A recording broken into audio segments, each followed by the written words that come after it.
யமுனா நிவின்க்கு கால் பண்ணிகிட்டே இருக்காங்க. ஆனால் நிவின் வந்து காலை அட்டன் பண்ணவே இல்லை. அதுக்கப்புறம் யமுனா மெசேஜ் பண்ணுறாங்க, நான் 2 நாளாக தூங்கலை, சாப்பிடலை, எனக்கு ஒரு மாதிரியாகவே இருக்குது, நீங்கள் ஃபோன் எடுங்க ப்ளீஸ் அப்படின்னு சொல்லிட்டு அனுப்புனதுனால இவர் திரும்ப கால் பண்ணுறாரு யமுனாவுக்கு. ஏன் இப்படிலாம் பண்ணிகிட்டு இருக்க, எதுக்காக நீ சாப்பிடல, ஏன் இப்படி இருக்க அப்படின்னு கேட்டதுக்கு, ஆமாம் நீங்கள் என் கூட பேச மாட்டீங்கல்ல, அதனால தான் சொல்ல, நீ பண்ணது கரெக்டா, உனக்கு புரியுதா, ராகினி கல்யாணம் ஆனதுனால காவேரிக்கு எவ்வளோ பிரச்சனை வரும் அப்படின்னு சொல்லும்போது, சும்மா நிறுத்துங்க நிவின், தேவையில்லாமல் நீங்கள் இதுக்கு காவேரியை பற்றி யோசிச்சுட்டு இருக்கீங்க, அவள்லாம் சந்தோஷமாக தான் இருக்கா அவள் புருஷனோட, நீங்கள் தான் அவளை நினச்சிட்டு இருக்கீங்கன்னு சொல்லிட்டு கத்திடுறாங்க.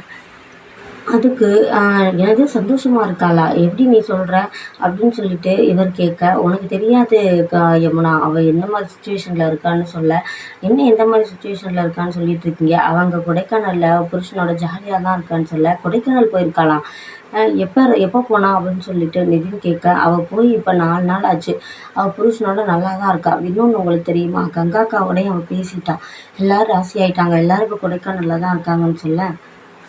"என்ன சொல்ற யமுனா? கங்காவோட பேசிட்டாளா காவேரி? என்ன சொல்ற?" அப்படின்னு சொல்லிட்டு கேட்க, "ஆமாம், நேற்று குமரன் மாமா ஃபோன் அடிச்சாரு. எங்களுக்கு வீடியோ கால் பண்ணி எல்லாரையுமே காமிச்சாரு.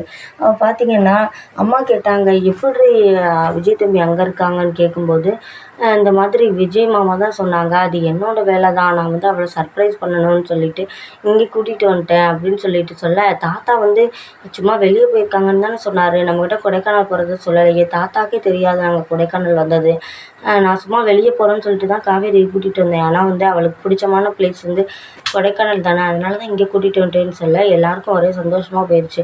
காவேரி அக்கா ரொம்பவே ஹாப்பியாக தான் இருக்கா. நீங்கள் எதுக்கு அவளே நினச்சிட்டு இருக்கீங்கன்னு சொல்ல, "ஓ, இந்த மாதிரிலாம் வேலை நடக்குதா? விஜய் வந்து காவேரி ஒரு கான்ட்ராக்ட் கல்யாணம், நான் வந்து விட்டுருவேன்னு சொன்னதுக்கு அப்புறமும் இந்த மாதிரி ஒரிஜினல் புருஷன் மாதிரி அங்கேயும் இங்கேயும் கூட்டிகிட்டு சுற்றுறது எந்த விதத்தில் நியாயம்னு சொல்லிட்டு மனசுக்குள்ளே நினச்சிட்டு, யமுனா கொஞ்சம் நான் அப்புறம் கூப்பிட்றேன் வைன்னு சொல்லிட்டு யமுனாவோட காலை கட் பண்ணிடுறாரு.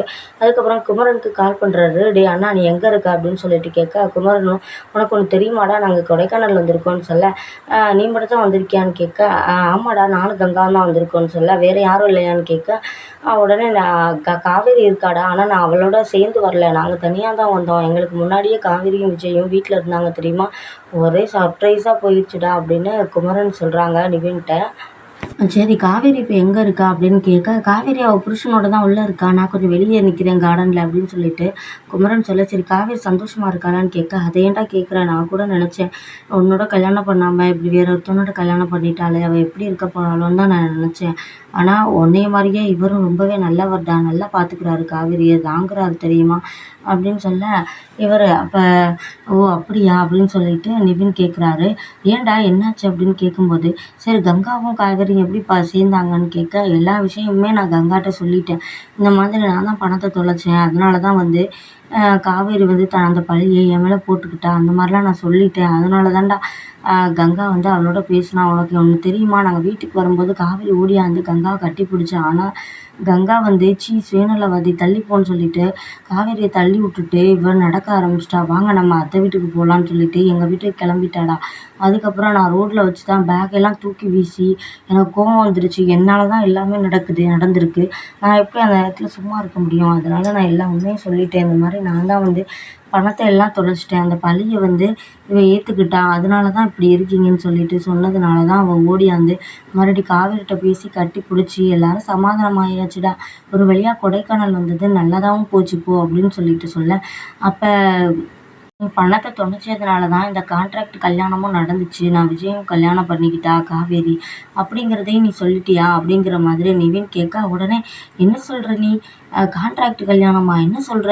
அப்படின்னு சொல்லிட்டு கேட்க, உடனே நிவின், அய்யய்யோ, குமரனுக்கு வந்து இந்த மாதிரி கான்ட்ராக்ட் கல்யாணம்னால தான் இப்படி விஜயோட வாழ்றா அப்படிங்கிறது தெரியாதுல்ல. இந்த மாதிரி பணத்தை தொலைச்சதுனால தான் பணத்துக்காக விஜயோட வாழ்றாங்கிறது தெரியாதுல்ல. நம்ம வேற உளறிட்டோமேன்னு சொல்லிட்டு, "இல்லைடா, நான் ஏதோ சொல்ல வந்தேன். இது இப்படி சொல்லிட்டேன்னு" சொல்லிட்டு ஃபோனை கட் பண்ணிடுறாரு. ஆனால் குமரனுக்கு ஒன்றுமே புரியலை. இவன் என்ன சொன்னான் இப்போ, கான்ட்ராக்ட் கல்யாணம்னால தான் அப்படி விஜய் கல்யாணம் பண்ணியிருக்கிறான் அப்படிங்கிறது கங்காவுக்கு தெரியுமா அப்படின்னு சொல்லிட்டு கேட்குறா. அப்போ காவேரி கல்யாணம் பண்ணது பணத்துக்காகவா அப்படின்னு சொல்லிட்டு ஃபோனை வச்சுட்டு இவர் ரொம்ப யோசிக்கிறாரு. இவன் இப்படி தெரியாமல் இவ்வளோ பெரிய வார்த்தை நிவின் சொல்ல வாய்ப்பே இல்லை. கண்டிப்பாக இதில் ஏதோ நடந்திருக்கு அப்படின்னு சொல்லிட்டு உட்காந்து இவர் யோசிக்கிறாரு. திரும்ப திரும்ப நிவின் சொன்னதை யோசிச்சு பார்க்குறாரு. கான்ட்ராக்ட் கல்யாணம்னு அவர் மனசில் ஓடுது. அப்போ வந்து பணத்துக்காக கடைசி நேரத்தில் காவேரி பணம் கிடச்சிச்சின்னு வந்து சொன்னாலே, அப்போ இவ்வளோ பணமும் விஜய் கொடுத்ததுனால தான் நடந்திருக்கு. திடீர்னு விஜய் கல்யாணம் பண்ணதுக்கு காரணம் என்ன? இப்படி பணத்துக்காக தான் இவ கல்யாணம் பண்ணியிருக்கான்னு கீழே உட்காந்துட்டு முட்டி போட்டு அப்படி அழுது கத்துறாரு. காவேரி, என்னை காப்பாத்துறதுக்காக நீ இவ்வளோ பெரிய தியாகத்தை நீ பண்ணியா? எனக்காக இப்படி உன் வாழ்க்கையவே நீ இது பண்ணிட்டியே. நான் கூட நினச்சேன் ஏதோ அவன் ஃப்ரெண்ட்ஸ்கிட்ட கேட்டு தான் வாங்கி கொடுத்துருப்பேன்னு நினச்சேனே. இது தெரிஞ்சா கங்கா என்னை என்ன செய்வாளோ தெரியலையே. இவ்வளோ பெரிய இதில் நீ என்னை மாட்டி விட்டுட்டியே காவேரி. கங்கா கிட்டேருந்து காப்பாத்துறேன்னு சொல்லிட்டு இப்போ உன் குடும்பத்துக்கு முன்னாடி நான் நிற்பேன் அப்படின்னு சொல்லிட்டு கிடந்து கத்துறாரு. கான்ட்ராக்ட் கல்யாணம்னா இன்னும் எத்தனை வருஷத்துக்குன்னு தெரியலையேன்னு சொல்லிட்டு மறுபடியும் நிவின் கால் பண்ணி, நிவின் உண்மையை சொல்லு, என்ன கான்ட்ராக்ட்? எனக்கு ஒன்றும் புரியலை. இவ்வளோ தெரியாமல் நீ இவ்வளோ பெரிய வார்த்தை சொல்லுவியா அப்படின்னு கேட்கும்போது நிவின் வந்து எல்லாமே சொல்லிடுறாரு. நீ பணத்தை தொலைச்சதுனால இந்த மாதிரி கடைசி நேரத்தில் ஆப்ரேஷனுக்கு என்ன பண்ணணும்னு தெரியாமல் இவன் முழிச்சிட்டு இருக்கா. அந்த டைமில் தான் விஜய் வந்து என்னை நீ கல்யாணம் பண்ணிட்டீன்னா நான் பணம் தரேன், இந்த மாதிரி 1 வருஷத்துக்கு என் பொண்டாட்டியை நீ நடிக்கணும்னு சொல்லிட்டு அக்ரிமெண்ட்டில் சைன் வாங்கி இவர் வந்து பணம் கொடுத்துருக்காரு. வேறு வழி இல்லாமல் தான் உன்னை காப்பாற்றணுங்கிறதுக்காக காவேரி வந்து இப்படி ஒரு கல்யாணத்தை பண்ணியிருக்கா. ஆனால் உன் முன்னாடி 2 பேரும் நடிச்சிட்டு தான் இருக்காங்க சந்தோஷமாக இருக்கிற மாதிரி. நீ ஒன்றும் அதெல்லாம் நம்பிடாத, அதெல்லாம் சும்மா நடிப்பு தான் சொல்லிட்டு நிவின் சொல்கிறாரு. என்ன நிவின் சொல்கிற அப்படின்னு சொல்லிட்டு அழுகையாக ஓடுது இவருக்கு. நீ வா, வந்து பார்த்துக்கலாம், நீ எதையும் நீ கேட்டுறாதன்னு சொல்லிட்டு ஃபோனை வச்சிடுறாரு.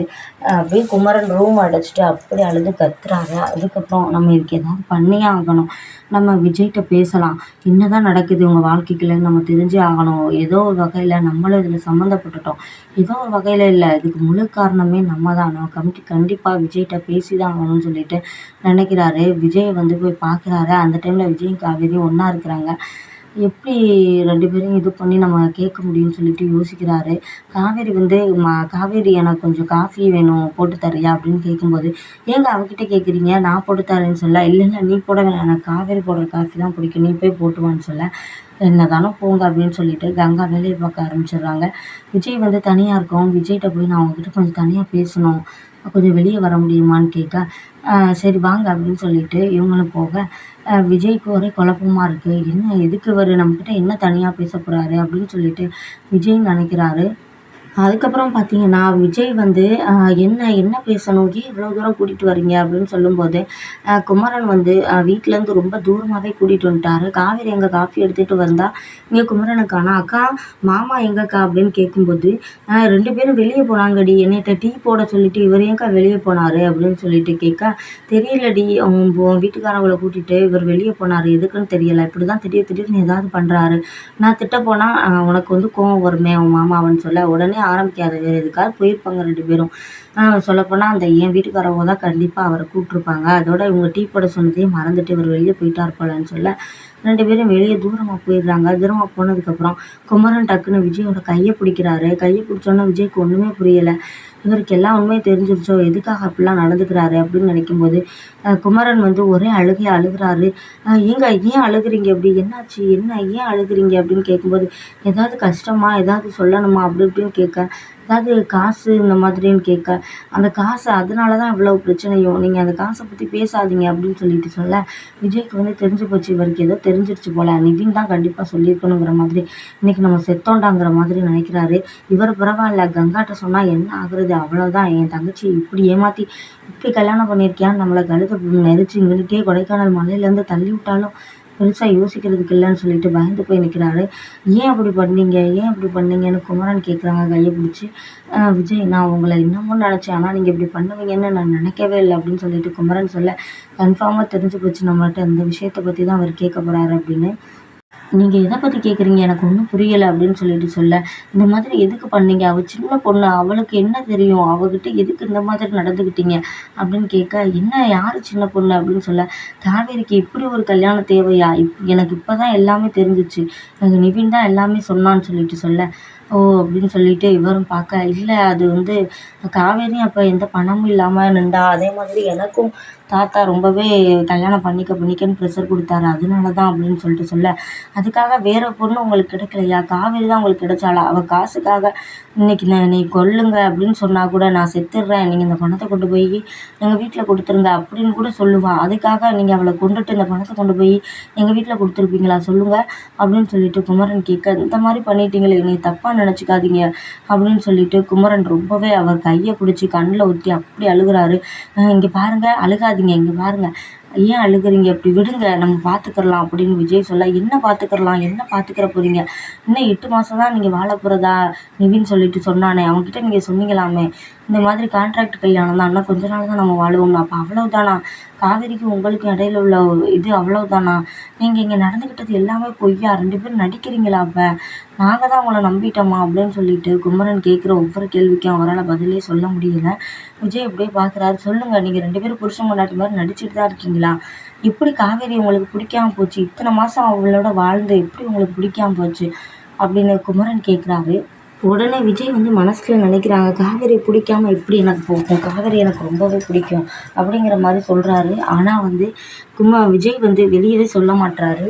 ஐயோ! என்னால தான் இதில் எல்லா பிரச்சனையுமே, இப்படி காவேரி கங்கா பிரிஞ்சதுக்கே நான் தான் காரணம்னு சொல்லிட்டு ஒவ்வொரு நாளும் நான் செத்துட்ருந்தேன். இன்னைக்கு தான் சரி நான் பேசிட்டாங்க அப்படின்னு சொல்லிட்டு ஒரு பெருமூச்சு விட்டா, அதுக்கப்புறம் அடுத்த ஒரு இதை சொல்கிறீங்களே இப்படி, இப்படி ஒரு கான்ட்ராக்ட் கல்யாணம் நடத்தி இப்படி காவேரியோட வாழ்க்கையே மொத்த வாழ்க்கையும் இப்படி நீங்கள் அழிச்சிட்டிங்களே, இன்னைக்கு என்ன பண்ணிட்டு இருக்கீங்கன்னு உங்களுக்கு புரியுதா, ஏன் இப்படி பண்ணீங்க, காவேரி வாழ்க்கையை ஏன் அப்படி கெடுத்தீங்கன்னு சொல்லிட்டு விஜயோட சட்டையை பிடிச்சி உழுக்குன்னு உழுக்குறாரு. விஜய் ஒன்றுமே செய்ய முடியல, இவர் ரொம்ப எமோஷ்னலாக பேசுகிறாரு அப்படின்னு சொல்லிட்டு ஒன்றுமே சொல்லாமல் நிற்கும்போது டக்குன்னு குமரன் விஜய் சட்டை மேலே கையை எடுத்துகிட்டு சாரி என்னை மன்னிச்சிடுங்க அப்படின்னு சொல்லிட்டு கொஞ்ச நேரம் நிற்கிறாங்க. பரவாயில்ல ப்ரோ அப்படின்னு சொல்லிட்டு விஜய் சொல்ல, நீங்கள் ரொம்ப எமோஷ்னலாக இருக்கீங்க, இருங்க நான் எதுவும் நினைக்கல உங்களை அப்படி, இல்லை நீ மன்னிச்சிடுங்க நான் அப்படி பண்ணிட்டேன் அப்படின்னு சொல்லிட்டு சொல்ல, சரி விடுங்க, நான் உனக்கு கேட்கவா உங்ககிட்ட அப்படின்னு கேட்க, உங்களுக்கு நிஜமாவே காவேரியை இப்போ வர உங்களுக்கு பிடிக்கவே இல்லையா, நீங்கள் அவளோட சேர்ந்து நீங்கள் வாழ்ந்துருக்கீங்க, உங்களுக்குள்ள எதுவும் நடந்திருக்காது அப்படிங்கிறது எனக்கு தெரியும்,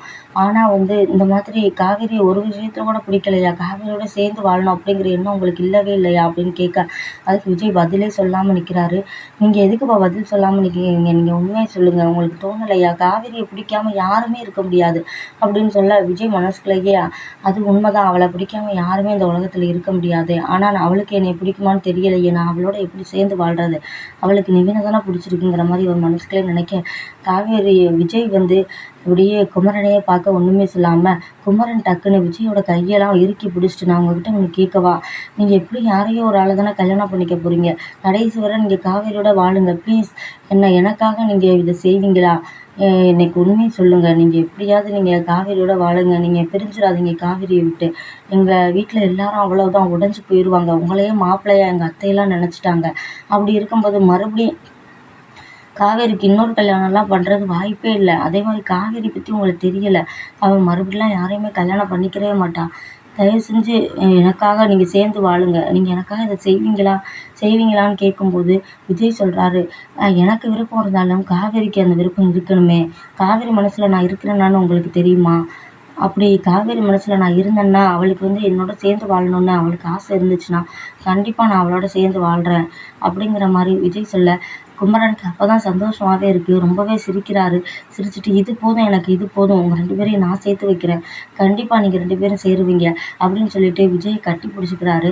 விஜயும் குமரனை கட்டி பிடிச்சிட்டு, எனக்கு காவேரி ரொம்பவே பிடிக்கும், நாங்கள் அக்ரிமெண்ட் கல்யாணம் தான் நான் போட்டேன், ஆனால் இந்த வாழ்ந்த ஒரு 4 மாதத்துலேயே எனக்கு காவேரி சும்மா கட்டிக்கும், நான் உங்களை விட்டு போயிடுவேன்னு சொன்னாலும் என்னால் தாங்க முடியலை, அதனால அவளுக்கு என்னை பிடிச்சி நான் உங்களோடய வாழ்கிறேன்னு சொன்னான்னா கண்டிப்பாக அவளோட நான் வாழுவேன், ஆனால் அவள் வாயிலிருந்து அந்த வார்த்தை வரணுமே அப்படின்னு சொல்ல, கண்டிப்பாக அவள் சொல்லுவாள், உங்களை விட்டு கண்டிப்பாக அவள் போகமாட்டா, நீங்கள் என்னமோ நடிக்கிறேன்னு நினச்சிட்டு இருக்காதீங்க, 2 பேரும் சேர்ந்து வாழ்கிற மாதிரி, கண்டிப்பாக உங்கள் 2 பேர் மனசுக்குள்ளேயுமே அந்த ஒரு எண்ணம் இருக்குது, நான் கண்டிப்பாக உங்கள் 2 பேரும் சேர்த்து வைப்பேன்னு சொல்லிட்டு கட்டி பிடிச்சிக்கிறாரு. சரி வாங்க நம்ம போகலாம், காவேரிக்கா எனக்காக காஃபி போட்டு உட்காந்துட்ருக்கோன்னு சொல்லிட்டு சந்தோஷமாக கீழே இறங்கி போகிறாரு. பார்ப்போம், குமரன் தாத்தா மாதிரியே குமரனும் கண்டிப்பாக விஜயும் காவேரியும் சேர்த்து வைக்கத்தான் போகிறாரு, அதையும் பொறுத்திருந்து தான் பார்ப்போமே.